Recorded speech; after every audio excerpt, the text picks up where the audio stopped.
Alright, hello, welcome back. This is ViperAS for Viperland, and for those of you watching on YouTube, no time has passed. Those of you watching live, yeah, stuff happened. Alright, so, continuing on with this character. I picked the warrior class, went through the tutorial, and now I'm going to go around. You can explore a lot around here. There's a lot of little nooks and crannies to go to. People with question marks will give you quests. I'm going to do this side quest. I don't remember if it gives me much of anything, but it's very easy to do if I remember correctly. Yes. You get little tutorial messages.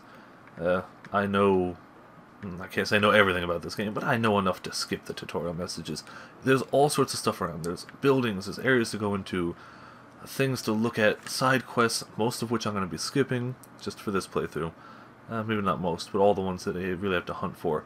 Just because I kind of want to streamline this one a bit. There's a lot of content in this game. And there's a lot of items to be found searching through people's buildings and stuff. I'm going to skip the cinematics. And now we've got a quest, because I've got a pawn, a guy named Rook. You do eventually get to make your own pawn. That will happen probably later this episode, depending on how quickly I go through this plant quest.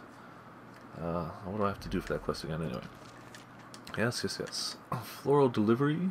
I need 5, I may or may not do that one, because that's just gathering stuff.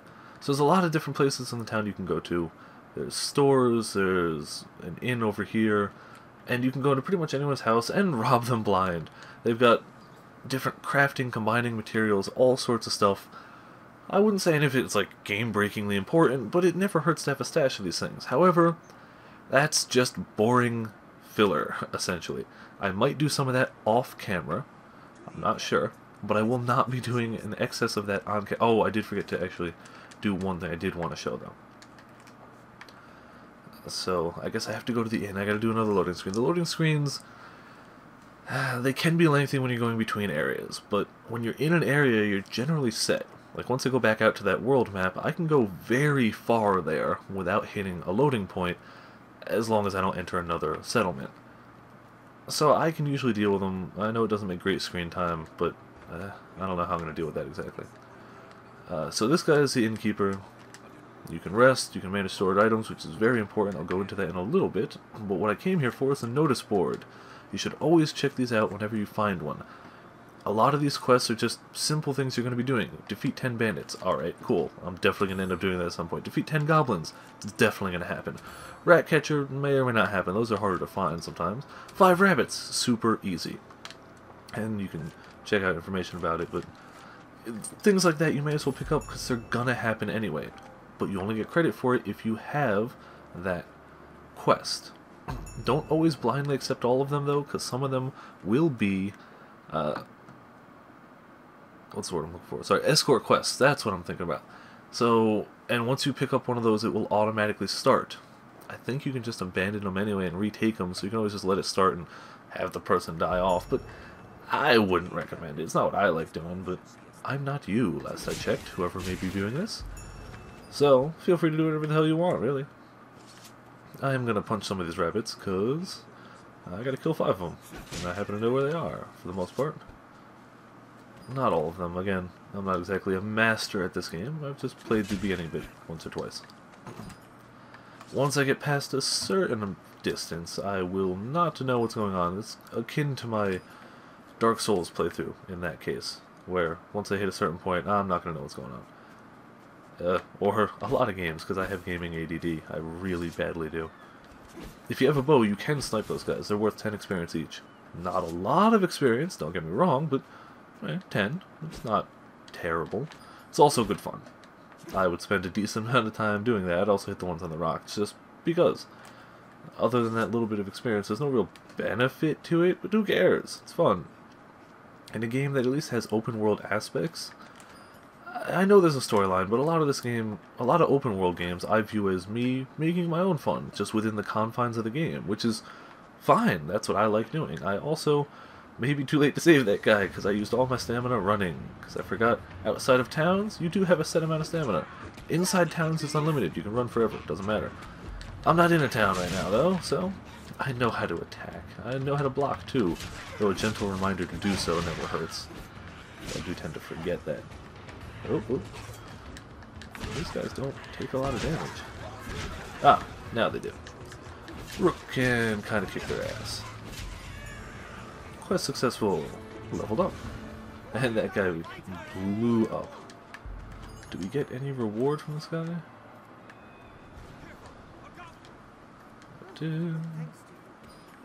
Nope. That's okay. Did it out of the kindness of my heart. And because I have to kill goblins anyway, and rabbits.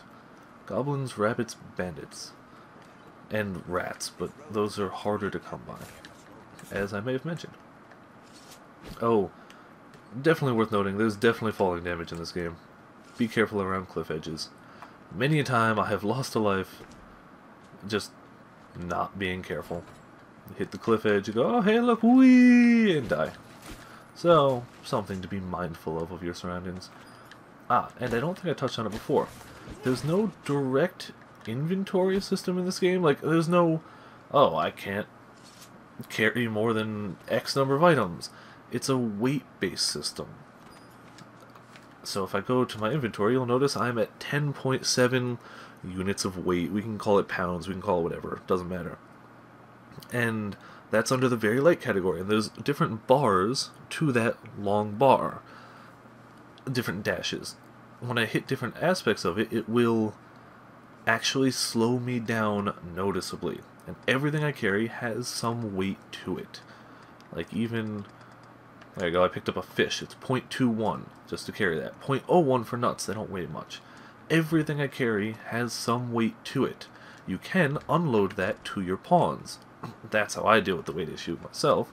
And then when you hit towns, usually the innkeeper or the skill point guy lets you store items in some just magical shared storage that they all can access. It's useful.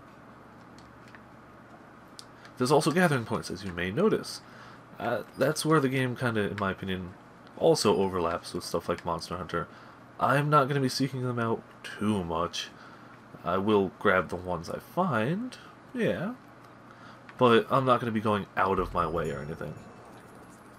I might go out of my way for the flower one, because that's a quest, but I might skip that one. Right now, I'm actually doing the main quest. I'm delivering Rook, the pawn, to this place, to the settlement. I don't remember the name. It has a name, I don't remember it. And we gotta go all the way over here. We get another cinematic, shows the tent, skipping that. Go all the way to the back and go to the, what's it called, the Riftstone? Yeah. And it talks to you, because talking stones. It asks us to prove ourselves as the Arisen. We're the Arisen. Don't worry about it, I've been skipping the storyline bits. Doesn't matter, we're the Arisen. You're a main character. Whoever you are, you're the Arisen. It's important. Doesn't matter, though. All you need to know at this point is, that's you. That's who you are. That's what people refer to you as, because it's very difficult to voice act lines for every name under the sun. It's very easy for everyone to just call you Arisen. Which makes sense. That's a wise thing to do. Loading screens, but it asks you to prove yourself as the Arisen. I guess just being that person doesn't matter. You have to help them do something, which they'd be able to do just fine without you, but that's because it's still the early bits of the game. They don't want to make it super difficult. I understand. I get it. So you got a big guy. Big guy. He does a lot of damage. He will take about 2/3 of your health in one swing, if he gets you. The best thing to do, in my experience, grab his butt. Grab his butt and just start slashing away if you get a chance. If you stay around here, he shouldn't, I can't say can't, I don't want to go out on a limb and say he cannot hit you. He shouldn't be able to hit you. You do have a set amount of stamina though. But he starts at very low life. He's going to kill me if I don't get out of there. He starts at very low life. I used all my stamina, so I'm walking really slow for a minute. Ow. Yes, yes. But really, your guys are going to kill him as quickly as you could. You'll notice that little tip there, just said it anyway, but when you take damage, not only does it do damage to you, as an attack normally would, it lowers your max HP. You can see there's a silver bar that doesn't go all the way up. That can be annoying, but it makes sense in the context of the game, adding a bit of challenge. that bar, the silver bar, is how high magic could heal me right now. If my guy casts a healing spell, which apparently he won't, because I guess he won't do it unless I'm under half or something, that would be how much I'd heal. I'm going to try something fancy now to see if I can. I'm going to try and jump off and hoo-yah! There you go. It's just fun to do. And it knocked him over. But items, healing items, potions, herbs, those type of things, can heal you up to your normal max health. They can heal you over that, and they raise that bar back to where it should be. We also knocked him over into fire, which is a great way of getting extra damage. So it's very good to keep healing items around. It's generally going to save your ass. Having a healer is great too, don't get me wrong. The things in this game do a ton of damage, and if you're careless, you're going to get hit. If you're not careless, you're going to get hit just a little less frequently. So it's a good thing to keep a healer around. I usually make my main pawn a healer. Oh, see, he's going to cast a healing spell. Healing spells in this game take a while to cast, and you have to stay in the area. Yes, yes, yes. If I stepped out of that green area, no more healing. I step into the green area, healing. You can kind of see a little visual thing when it happens. Spells in this game are very slow to cast, very potent. They're very helpful, they're beneficial, they're either really damaging, really buffing, or debuffing.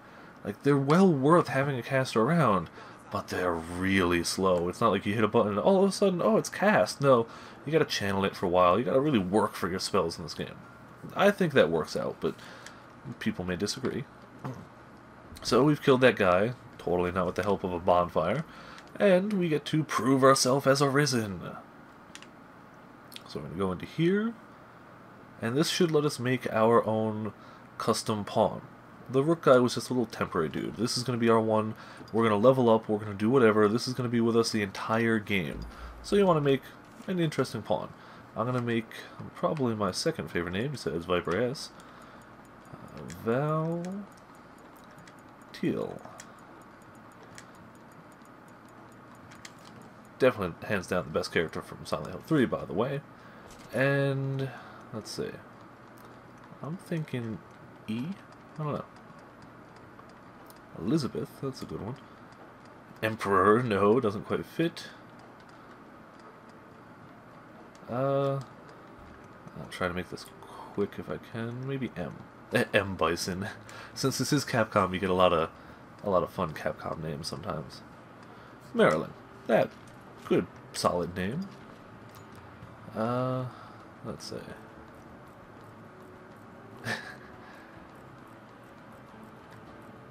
That's just depressing.